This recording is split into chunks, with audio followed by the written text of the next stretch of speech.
Bonjour tout le monde, salam alaikum, mouchrakoum. Écoutez, aujourd'hui nous avons un très beau soleil ici à Paris en France. C'est assez rare pour le souligner. Quand il fait beau, vraiment comme ça, il y a vraiment la ville des Lumières. C'est vraiment quelque chose d'exceptionnel. Je vous ai déjà parlé de ce site à la Défense, le plus grand cœur de la plus grande cité financière et économique de l'Europe et le cœur économique et financier de la France. Dire qu'il y a de cela une vingtaine, trentaine d'années, ici il n'y avait que des champs à perte de vue, que des marécages, une zone même de non, il y avait même beaucoup de délinquance, il y avait même beaucoup d'espaces abandonnés aux trafiquants de drogue. Ils ont transformé ça en espace de 25 ans, 30 ans, avec des gratte-ciel, on dirait un petit New York au cœur de Paris. Voilà, les pays qui aiment, qui défendent l'intérêt général, les pays qui se développent, les pays qui sont concentrés sur leur développement. Pendant que nous n'avons pas encore achevé des nouvelles villes dont les projets remontent à plus de 35 ans, voire 40 ans. Aujourd'hui, je voulais profiter du soleil pour vous parler essentiellement du soleil. Oui, je voulais vous parler du soleil. Oui, du soleil. Jean-Louis Guigou, un expert français qui dirige l'Institut de prospective économique méditerranéen, l'IPMED, si je ne me trompe pas, euh, ou l'Institut de prospective du monde économique méditerranéen. C'est vraiment un institut très très intéressant. Mais d'abord, le contraire, la tribune le quotidien Le Monde, dans le quotidien du Monde, la tribune a été publiée au quotidien Le Monde. Il a donné des perspectives très intéressantes. Je vous toujours des idées intéressantes sur l'Algérie et du nom France. On a eu du nom l'étranger. Malheureusement, qu'il y a des experts algériens, qu'il y a des spécialistes algériens, mais la Ghalb, ils ne sont pas écoutés, ils n'ont pas relié, leurs propositions ne sont pas reliées à l'échelle internationale, ils ne savent pas comment médiatiser leurs propositions, ils ne savent pas comment faire du lobbying pour que leurs idées, leurs projets arrivent ou la parviennent jusqu'aux oreilles des dirigeants algériens. Donc voilà, voilà, c'est l'IPMED, l'Institut de prospective économique du monde méditerranéen. IPMED, c'est un institut qui est un think tank, c'est un cercle de réflexion qui est basé ici à Paris et qui publie depuis de nombreuses années énormément de publications et d'études sur les perspectives de développement et de coopération entre les différents pays des deux rives de la Méditerranée, la rive sud et la rive nord de la Méditerranée.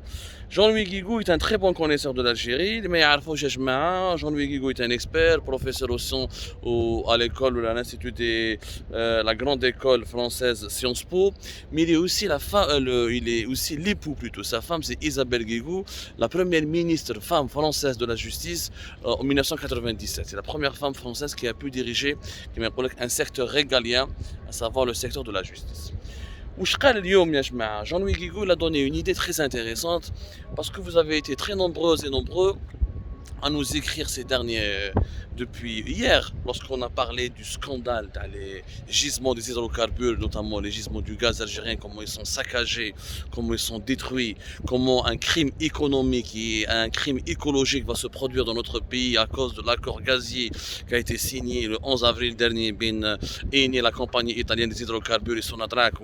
L'Algérie devra donc fournir entre 4 et 5 milliards de mètres cubes dans la première année, jusqu'à 9-10 milliards de mètres cubes à partir de 2024 à l'Italie d'une nouvelle quantité de gaz naturel qui seront, je vous ai expliqué la dernière fois, puisés dans le gaz qui ne devrait pas être commercialisé, dans le gaz qui devrait être réinjecté dans les réservoirs de nos gisements de pétrole et de gaz pour assurer leur survie, la continuité de leur production et pour éviter la repousser le plus longtemps possible leur fin de vie et pour éviter ainsi des dégâts environnementaux ou là des dégâts écologiques. Donc là on a tout expliqué dans une enquête que nous avons publiée sur Algérie Part. On a expliqué ce que c'est que l'importance de la réinjection des gaz, qu'est-ce que c'est que le gaz réinjecté, les quantités, les fameux 20 milliards de mètres cubes que Sonatrach consacre chaque année pour réinjecter, pour la réinjection du gaz ou là pour le gaz réinjecté. On a expliqué son importance géologique, technique, économique et tout ça.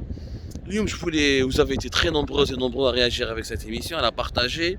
Elle a même suscité apparemment pas mal de réactions et de polémiques au sein même du sérail algérien.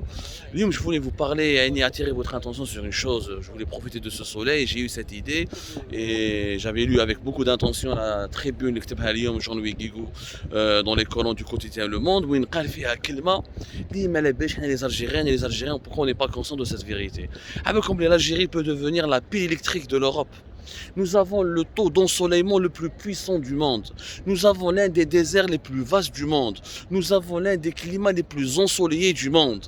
Et malgré cela, avec toutes les potentialités que nous avons dans les énergies renouvelables, notamment dans l'énergie solaire, on part saccager nos gisements, ou là nos richesses du sous-sol, notre gaz et notre pétrole, on salit notre environnement, on détruit notre désert et on continue à sacrifier les richesses de notre sous-sol qui reviennent de droit aux générations futures. Et la destruction de nos richesses du sous-sol, des richesses du sous-sol national, va compromettre l'avenir de nos enfants, de nos petits-enfants, alors que nous avons tout simplement la possibilité d'exploiter ce soleil et de faire de l'Algérie la pile électrique. La pile électrique, comme les énergies renouvelables dans notre pays, ne représentent même pas 1% de la production de tout ce qu'on appelle le mix énergétique, c'est-à-dire l'ensemble l'ensemble des énergies primaires qui sont produites et qui sont ensuite exploitées pour les divers besoins de la population, électricité, chauffage, économie, pour l'agriculture, pour le fonctionnement de l'industrie, etc. Les énergies renouvelables ne représentent que 1%, mais vraiment 1% de la production nationale de l'énergie ou du mix énergétique. C'est du n'importe quoi. Avec un soleil, normalement, avec Jean-Louis Guigou, l'Algérie pourrait devenir réellement la pile électrique. Elle peut devenir la pile électrique parce que, avec son vaste désert, on peut accueillir énormément de sites de centrales d'énergie solaire ou là, des centrales de production d'énergie solaire qu'on peut ensuite partager avec l'Europe, qu'on peut ensuite exporter vers l'Europe. Le projet est sérieux, le projet date d'ailleurs depuis le début des années 2000 avec le fameux projet Desertex qui a été abandonné ensuite à partir de 2010, 2011, 2012 parce que les pays maghrébins n'ont pas été à la hauteur des attentes des initiateurs de ce projet allemand, méga projet allemand, et puis il y avait des problématiques de financement où c'est plus rentable de produire de l'énergie sur place et de la consommer sur place et c'est très très cher de pouvoir l'exporter vers l'étranger. Ça remonte au début en 2010, 2011, 2013. Maintenant nous sommes en 2022 avec la crise énergétique mondiale, avec le changement climatique et ses menaces sur la stabilité du monde et avec les technologies qui avancent et qui progressent. Beaucoup d'experts disent qu'il y a de fortes potentialités, de possibilités en tout cas, d'avoir des technologies qui peuvent faciliter l'exportation des gaz, l'exportation des énergies, des énergies renouvelables, des produits ou la dérivés ou des produits qui sont issus des énergies renouvelables vers l'étranger ou vers des pays voisins ou vers des pays ou entre des pays qui partagent la même région qui est la Méditerranée. Jean-Louis Guigou par exemple, il a fait une proposition intéressante. L'Algérie pourrait exporter son énergie solaire ou elle pourrait devenir un pôle de production d'énergie renouvelable, notamment d'énergie solaire, et en échange l'Europe pourrait lui fournir tout le blé, tout le lait, tous les produits alimentaires dont elle a besoin et comme ça nous allons économiser les 7-8 milliards de dollars que nous importons chaque année pour la bouffe. يا جماعة عندنا une potentialité énorme. Je veux dire, il y a Ilman Ben Abdelrahman, au lieu de signer cet accord gazier avec les Italiens, qui va marquer encore une fois l'exploitation d'un gaz qui n'a jamais été destiné à l'importation et qui ne peut pas destiner à l'importation parce qu'on doit le réinjecter dans les puits, dans les gisements pour préserver nos richesses, pour préserver les gisements pour lesquels qui ont fait le bonheur de notre pays ou qui ont fait sa stabilité, ou du moins sa sécurité économique et politique depuis l'indépendance du pays, depuis l'indépendance. Non, on va saccager nos richesses, on va détruire nos gisements, alors que nous avons d'autres possibilités de s'enrichir, d'autres possibilités d'exporter de l'énergie avec notre soleil. Le Maroc, par exemple, le voisin, je vous signale que les énergies renouvelables, au Maroc depuis 2020, entre 36 et 37% de leur mix énergétique. C'est-à-dire 36 à 37% de leur production de l'énergie, les énergies renouvelables.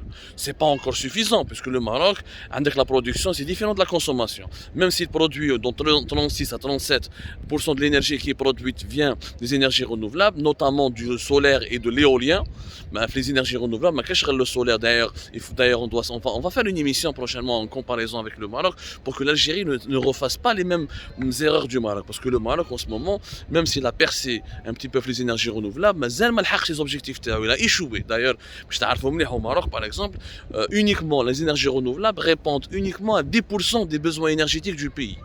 Entre 90 et 91 des besoins énergétiques du pays, 90 à 91%, c'est toujours le pétrole, le gaz et notamment le charbon. Au Maroc, ils ont échoué un petit peu. Un petit peu quand même, hein, parce qu'ils ont dépensé beaucoup d'argent pour l'énergie solaire au niveau des centrales تاع النور هذيك ورزازات, le projet تاع نور 1 et نور 2 في الصحراء عندهم, où ils ont dépensé pratiquement entre 2013-2012 jusqu'à aujourd'hui. Ils fait la facture 1,7 milliard d'euros et la production d'énergie solaire n'a pas été à la hauteur des attentes. Et c'est pour ça qu'au Maroc, l'éolien rapporte et produit plus d'électricité que le solaire. D'ailleurs, c'est pas pour cette raison que le Maroc se prépare à attirer des investisseurs étrangers ou à demander des prêts internationaux pour investir 1,4 milliard d'euros pour développer l'éolien. Les fameuses éoliennes, il y a l'électricité qui est produite à partir du vent, avec la force du vent. Le solaire, il a beaucoup déçu au Maroc parce qu'ils ont opté pour une technologie et pour une certaine manière de gestion des centrales solaires random qui n'a pas apporté vraiment ses fruits et se sont trompés de stratégie. On va une émission prochainement pour vous l'expliquer. On peut s'inspirer des erreurs de la stratégie marocaine pour avoir une stratégie algérienne propre à nous qui apprend, donc qui tire les leçons des erreurs de nos pays voisins et des autres pays pour avoir une production énergétique importante à partir du soleil. On a des partenariats importants avec l'Europe. L'Europe en ce moment elle est en proie à des pressions énormes à cause de ce bras de fer avec la Russie de Vladimir Poutine. C'est le moment, les Européens veulent absolument s'émanciper de cette dépendance vis-à-vis du gaz russe et du pétrole russe. C'est le moment de rafler des milliards d'investissements aux Européens pour nous permettre de se développer à grande vitesse sur la production des énergies renouvelables. Ou la pression à les réserves nationales de gaz et de pétrole qui sont en train de baisser. Le pétrole, et on peut à peine continuer à exporter jusqu'à 2027-2028. À partir de 2023, on n'aura plus assez pour la consommation nationale. Et le gaz, à partir de 2023, on ne pourra plus aussi exporter, puisque 99% de notre électricité, elle est produite avec du gaz naturel. Si on ne réduit pas notre dépendance vis-à-vis du gaz naturel, à partir de 2030 plutôt, mais la Beneche, comment on va produire toute l'électricité que l'Algérie qui sera nécessaire pour la consommation du pays. En 2024, on sera 47 millions d'habitants. En 2030, on sera plus de 50 millions d'habitants. Il faut penser à l'avenir. Il y a les dirigeants algériens, il faut penser à l'avenir. Avec tous les atouts que Dieu nous a donnés, et on continue à menacer, à saccager nos gisements et nos réserves et nos richesses pour exporter quelques milliards de mètres cubes et gagner quelques milliards de dollars, alors qu'à long terme, avec une bonne stratégie, on peut devenir un hub, un centre de production énergétique, notamment pour le solaire, incontournable, avec des milliards de dollars de recettes en perspective, des centaines de milliards de dollars à long terme. Je préfère gagner beaucoup à long terme que gagner peu maintenant, à court terme, et de perdre énormément à long terme. Je préfère nasbar à court terme et je gagne beaucoup à long terme. Un peu de bon sens. Oui, notre pays peut devenir la pile électrique de l'Europe. Il suffit de le vouloir, d'y travailler et de mettre en place une véritable stratégie. Et d'avoir les gens et les décideurs qui sont capables de travailler, qui sont capables de comprendre les notions importantes. Mais si des accords superficiels, nous avons signé 1000 accords avec les Espagnols, avec les Italiens, avec les Français, avec les Allemands, pour les énergies renouvelables qui n'ont jamais abouti à des progrès. Il nous faut des stratégies, des plans de développement, avec des véritables investissements et des emplois qui seront créés au profit de la jeunesse algérienne. On reviendra sur ces thématiques bientôt avec des sujets et des chiffres et des documents. A tout à l'heure, au Sahaf Tolkom et de Metla Khina.